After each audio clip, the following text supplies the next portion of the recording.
Dans cette vidéo-ci, on va s'intéresser aux fonctions de tri et de filtre dans Excel. Supposons qu'on a la situation suivante.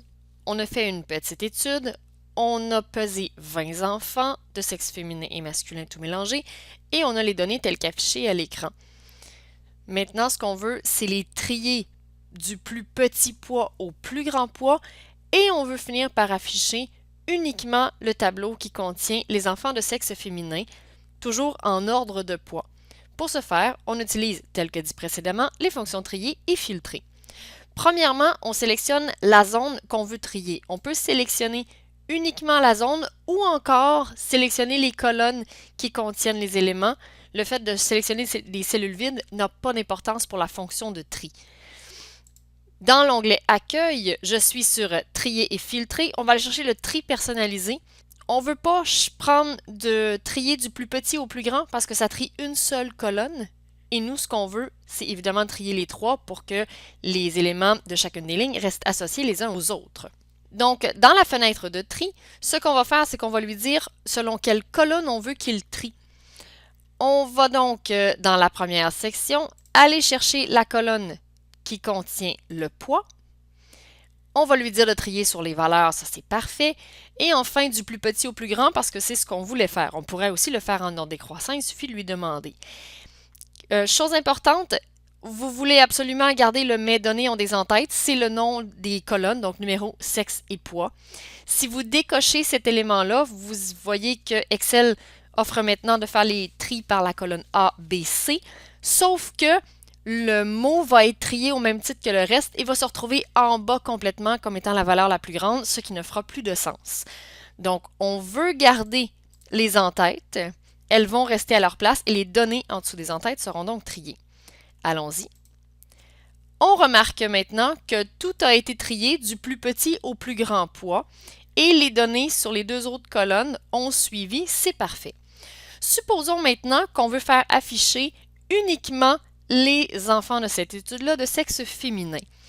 On pourrait faire trier selon le sexe féminin, par exemple, suivi du poids, puis supprimer les cellules qui contiennent les éléments masculins, mais on ne veut pas supprimer de données.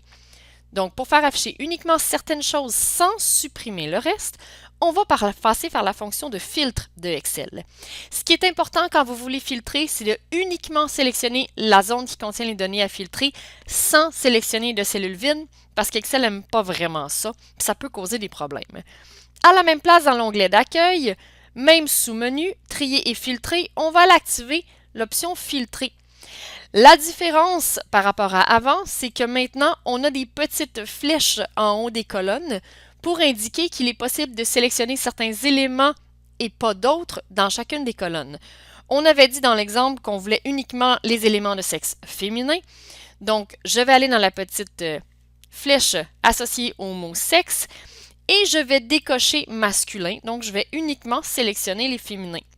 En cliquant sur OK, on aperçoit que le tableau s'est modifié. On a maintenant uniquement les éléments de sexe masculin, de sexe féminin, pardon. Les éléments masculins ne sont pas supprimés. Si vous regardez complètement à gauche, vous allez voir que les numéros de ligne, il y en a qui sont cachés. Donc, on voit 1, 2, 4, 7. Donc, les lignes 3, 5, 6, 8, etc. contiennent les éléments masculins de la liste qui ont été masqués suite au filtre qu'on a appliqué. Si on veut les revoir, il suffit de retourner, soit les sélectionner ici, donc recliquer, ou bien encore, dans le menu, on peut juste désactiver les filtres et voilà, tout est revenu normal.